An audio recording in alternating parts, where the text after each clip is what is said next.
All right, it looks like we have everybody on. I thank you very much. This case will be Hurley and Livesey. Mr. Manny, I believe you represent the appellant. Before we proceed, could you tell me if you wish to reserve any time? You would need to unmic your, open up your mic. It's shut down right now. At least it shows that on my screen. Oh my God, that's the guy that had issues, isn't it? Mr. Manny, there's probably a button that has a red microphone on it. If you just use your mouse to click on that, that might solve the problem. I got it. Yes, you do. There it is. Here we are. We're glad you've orally joined us as well. Did you wish to reserve any time for rebuttal, counsel? Yes, couple of minutes, about 3 minutes, Judge. That'll be fine. 3 minutes. Thank you, sir. Let me, this pencil is broken. Let me get another one. Okay, you may proceed. Thank you. May it please the court. I'm David Manny. I'm representing the appellant, Mr. Hurley in this case. We had filed a complaint originally in this case against Mr. Livesey.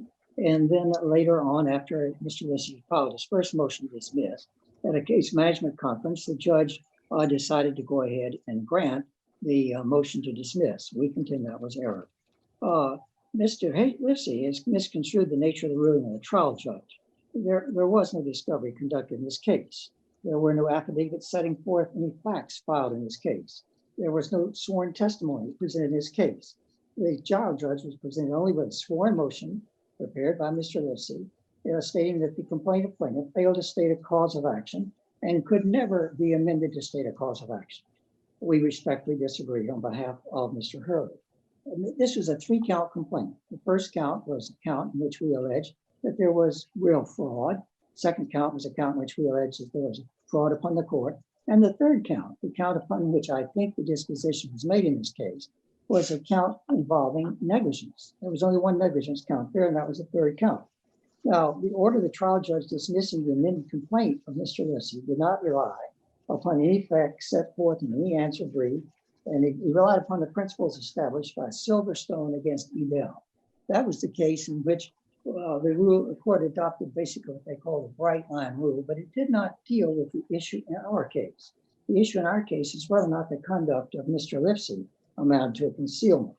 Because of Mr. Livesey's fundamental error in his analysis for the predicate of the entry of judgment, he's ignored the well-established principle of the disposition of a motion to dismiss a complaint or failure to state a cause of action. All well-pleaded allegations of fact are to be treated as established for purposes of the sufficiency of the complaint. Mr. Livesey has therefore failed to answer the question in this case, which is whether or not count 3 of this complaint, at the very least, state a cause of action. He states the factual allegations contained in the allegations that we made are not accurate. That's not the way one approaches a motion to dismiss a complaint. If you file a motion to dismiss a complaint for failure to state a cause of action, all of the facts alleged in the complaint are deemed to be true. So you have to respond to whether or not that complaint, with all the allegations stating are assumed to be true. Mr. Livesey correctly recites that the trial judge granted a motion to dismiss based upon the authority of Silverstone against Bell. Well, I'm not sure that that's how the trial judge did it, because if you read the language, he said he was fully advised in the premises therein, as well as other stuff. Never really says based on reliance on that case or following that case, I applied it. We may be splitting hairs, but we don't have a transcript either. My question is this: that case talks about a 2-year statute of limitations, does it not? That's correct, Judge. Well, where would that appear on the face of the complaint? It doesn't. That's why we had in count 3, we made the specific allegation that within the 2-year period of the statute of limitations, we learned of the negligence. If the trial court has to resolve the case and take the quality of the pleadings as true, and there is no date in the amended complaint that says the final judgment in another case was entered, how does the trial judge get there?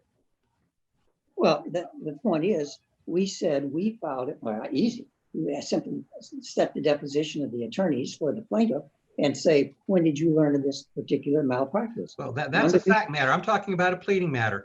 If there is nothing from the face of the record that shows that 2 years has expired because the complaint doesn't have the dates that are necessary, how can the trial judge dismiss the case without there being testimony, affidavits, a summary judgment, or something? This came on a motion to dismiss, correct? That's correct, Judge. And there were. Did anybody stipulate to any facts? I don't have a transcript. That's correct, Judge. No one stipulated any facts. We went strictly on count 3. And count 3 is the allegation that's raising the point that you're making right now. Count 3 of the complaint made a very specific point. And this was the allegation that was miscited by Mr. Livesey in the record. What we said is what let me tell you what Mr. Livesey said on page 13 of his brief. He said, the concealment, negligence, and fraud of appellant and many in the law firm assert, open quote, was not discovered until appellant hired the undersigned attorneys fewer than 2 years before the filing of the complaint. Well, we were avoiding the statute of limitations, which requires us to file 2 years before the filing of the complaint. But let me tell you what the language in the amended complaint actually said. Defendant Livesey actively concealed from plaintiff his conduct constituting a fraud upon the court, as well as his negligence in representation of plaintiff, and the consequences of the conduct of the defendant Livesey were therefore not discovered until plaintiff hired his attorneys, who learned of that negligence fewer than 2 years before they filed the complaint. That avoided the 2-year period that's set forth in I've forgotten the name of this. Mr. Manning. Yes, ma'am. Okay, so 2 years as to count 3 on the negligence action. Count 1 and 2 were for fraud, right? That's correct. Count 1 was okay. fraud. So I'm having difficulty when I was reviewing your arguments. What is your position as far as the statute of limitations for fraud? 4 years. Okay. Okay, And so you're not doing the 2 years and then tacking it on with the delayed discovery doctrine. You're going 4 years by section 9511(3)J. Is that your position? Correct. That's correct. Okay. And we were trying to get that statute. Okay. Did the motion to dismiss that was filed, did it address the fraud counts? No, ma'am, it did not. Okay. Thank you. It simply stated there was a failure to state a cause of action, because even though we had gone to some great efforts to talk about the scheme that was involved in this case, how my client had paid Mr. Livesey to represent him in this case, and Mr. Livesey ended up representing the other side, and then that would be a basis for Mr. Livesey to conceal what was really going on. We can speculate as to what was really going on, but we don't really know. And that's why we had to frame it the way we did. We know, and I laid it out, I think, about a 6-page analysis in my initial brief, what was the fraud that was perpetrated by Mr. Livesey on my client. And then we went ahead and made the allegation in the complaint that he concealed that fraud from us. And it was because of that concealment that there was a stay in the operation of the statute of limitations with respect to Mr. Livesey's negligence. Well, I guess, okay, so if I understand the argument on the concealment. So if we were just to run the 4-year statute of limitations from the time of the judgment was entered on July? I don't know when the judgment was entered because it's not in the record admissible in any form of evidence yet. This is a motion to dismiss, right? That's correct, Judge. There's no request for admissions. I'm trying to figure out how the judge could even know that outside the 4 corners of the original complaint.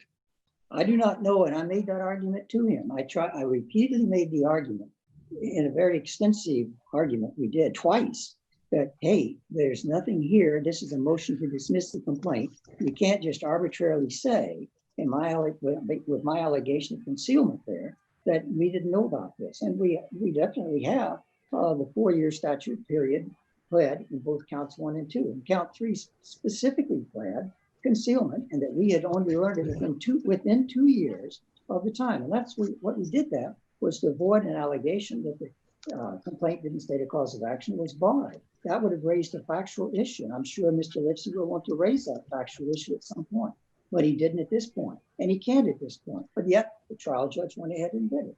The trial judge is a very good trial judge. I really enjoy practicing before him. but he made a mistake in this case. And I can say that because I've known him for many years. He made a mistake in this case. And he's made every effort to be fair, but I think he erred. I don't think he understood that when you have an active concealment, as we alleged existed here on the part of Mr. Lipsey, and by the way, we made enough facts as to why he was trying to actively conceal that. We at that point, we had stated a cause of action against Mr. Lipsey. And that's what we didn't deal with. When I looked at the reply brief, and I'm sorry, the answer brief, I was frankly somewhat appalled to see all this other information coming in that had nothing to do with this complaint. This complaint stated a cause of action on all the grounds. It should not have been dismissed. It may be an unusual complaint, but that's my business. I specialize in protecting the rights of those persons who have been abused by attorneys. They were done wrong. And in this particular case, I believe we stated cause of action. My conclusion is Mr. Lipsey and his... You have frozen, Mr. Manny. There's nothing coming through right now.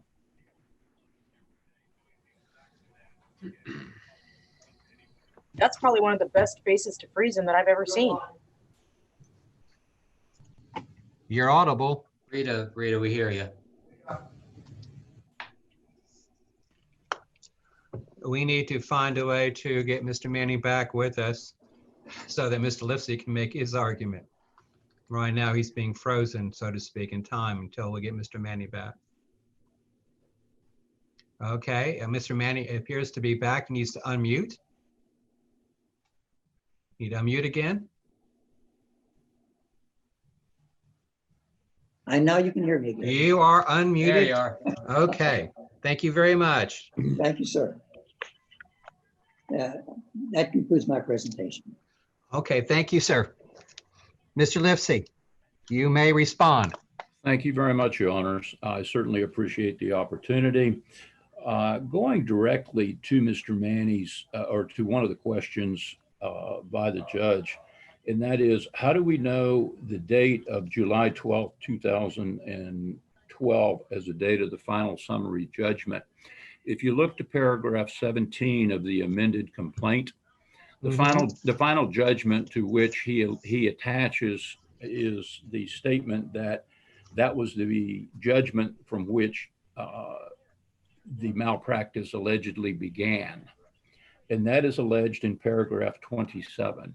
So that's a 2012 date upon which the judge relied, and for which I apologize, is contrary to the allegations that information is not included in the record. Well, it is included in the record.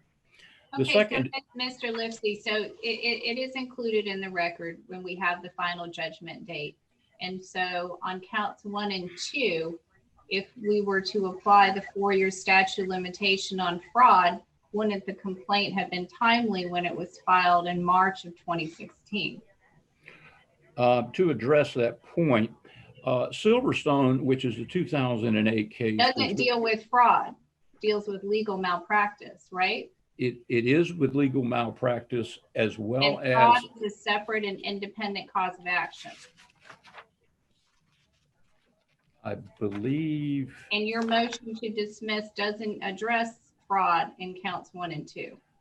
Well, it addresses the fact that it is malpractice, which is malpractice related, which is the 2-year statute of limitations, which encompasses, as was stated in the, excuse me, I need to refer directly. In the Arrowwood case, which is cited in the brief of 2014. Right. But our court and Westbrook Isles partners recognized a 4-year statute of limitation on I believe it was a concealment on a fraud case, that this was a distinct action. Well, under the, I'm sorry, I'm not familiar with that case. I have gone into, as I said, the Arrowwood case, and it says it suffered redressable harm in litigation malpractice.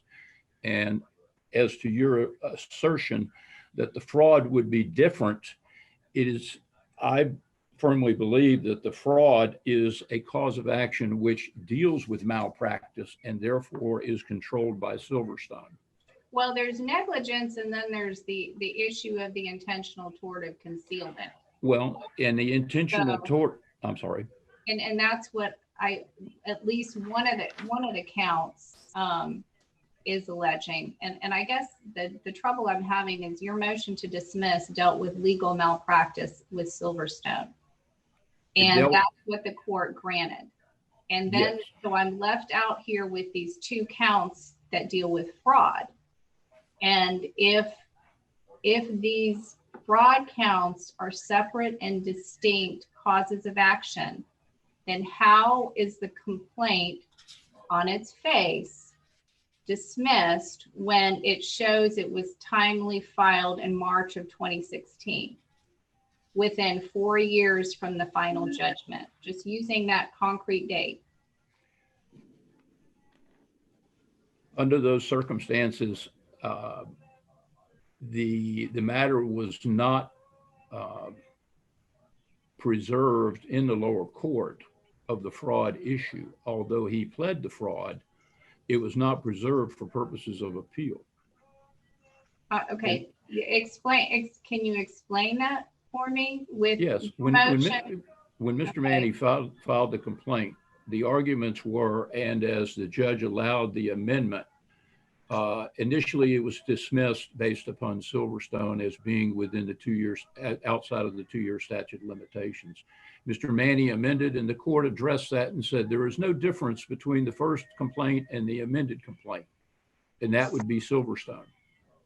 And so therefore the court dismissed it under those circumstances. Mr. Manny failed to preserve any reversible error of the court under those circumstances, since this is now being brought under this theory. And because we don't have a transcript, we have to rely on the record, what we have before us, right? That is correct. The motion, your renewed motion, and then the order that was granted, correct? That is correct. Okay. Under the circumstances of Armwood, and then there was another case which came out, and I can't say whether or not I filed it as a memorandum to the court, RSB Venture of 4th DCA 2017 case.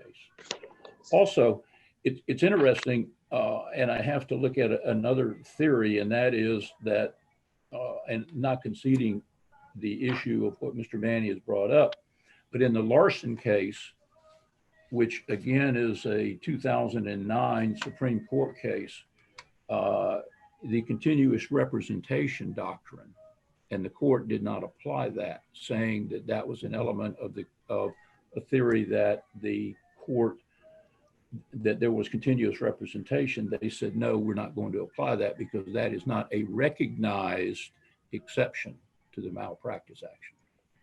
Yeah, I think in that case, the court was making the distinction between litigation-based legal malpractice, correct? I believe you're correct, yes.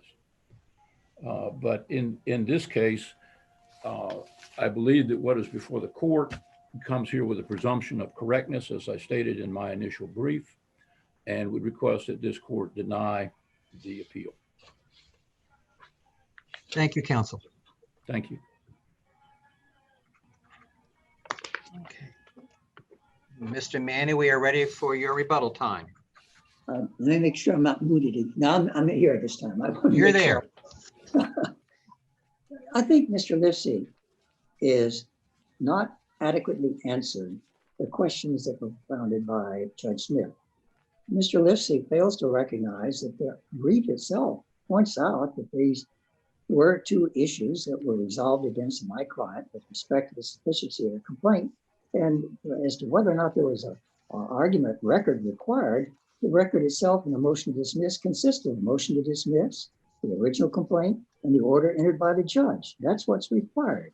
Now, in fact, there was a transcript made. If the court should ever need it, I'd be glad to please furnish it to the court. But the point that was argued in that case was that we had stated a cause of action with respect to counts 1 and 2, which were the counts for the fraud. One was statutory fraud, and one was another type of fraud, a regular fraud. But the third count was the count for sufficiency for the stated cause of action for malpractice. I think that the court well recognizes that this particular judge made an error And this case should be reversed. Thank you very much. Thank you, counsel. Thank you both. Thank you, Your Honors. Be safe, stay well, and I guess I'm to ask you to leave the meeting, as they say, electronically. Thank you. Okay, leave. There we go. Done. I think I'm gone.